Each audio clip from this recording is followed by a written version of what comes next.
So let us now talk about the measurement of angles. तो सबसे पहले angle के बारे में बात करते हैं.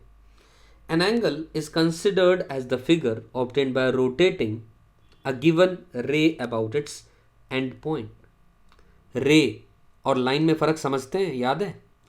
रे का एक स्टार्टिंग पॉइंट होता है, एक पॉइंट, और ये आगे तक भले ही चलती जाए, लेकिन लाइन का स्टार्टिंग और एंडिंग कुछ नहीं होता है, इनफाइनाइट होता है. ये फ़र्क होता है. तो ये लिखा है, मैंने क्यों जिक्र किया इस बात का? An angle is considered as the figure obtained by rotating a given ray about its end point. इस रे को रोटेट किया ऊपर की तरफ, या इस रे को ओ ए मान लो, मैंने इस पर ये पॉइंट का नाम ए रखा और एंड पॉइंट को ओ माना, या इसको नीचे की तरफ रोटेट किया, तो ये जो एंगल है, इस फिगर को एंगल बोला जाता है. इसको क्या बोला जाता है? एंगल बोला जाता है. अब एंगल तो हमें समझ में आया.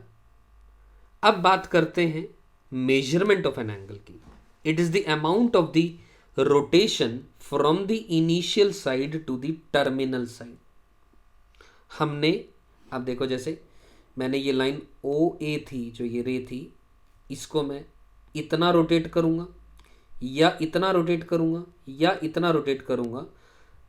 हर केस में ये जो मेजरमेंट आ रही है, ये जो एंगल आ रहा है, ये अलग अलग आएगा.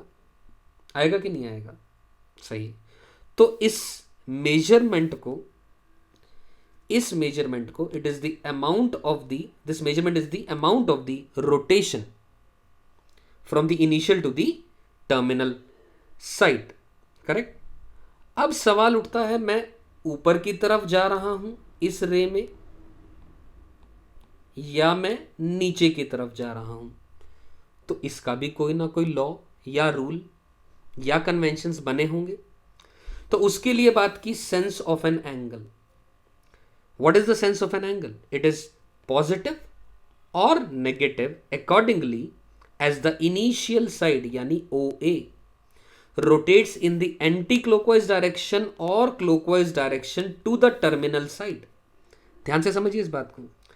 Sense of the angle, angle जो मेजर करके आया, यानी मान लीजिए ये एंगल इधर की तरफ गया 60 डिग्री, या इस ही लाइन को इधर की तरफ 60 डिग्री किया, तो इस एंगल की नोटेशन जो थीटा है, या तो वो 60 डिग्री होगा, या वो, मतलब उसके आगे प्लस या माइनस का साइन लगेगा. उस साइन का क्या कन्वेंशन है, उसकी सेंस क्या है, ये हमें किस तरीके से पता लगता है? हमने जो मूवमेंट की इनिशियल साइड से, या इनिशियल रे को हमने जो रोटेट किया, वो एंटी क्लॉकवाइज डायरेक्शन में किया या क्लॉकवाइज डायरेक्शन में किया. इस बात पे निर्भर करेगा कि हमारा जो एंगल है, हमने उस एंगल की मेजरमेंट के साथ में प्लस साइन लेना है या माइनस साइन लेना है. अब सवाल उठता है, एंटी क्लॉक और क्लॉक का मतलब क्या है? आई एम श्योर आप मतलब समझ रहे होंगे, लेकिन फिर भी आइए देखते हैं इस बात को.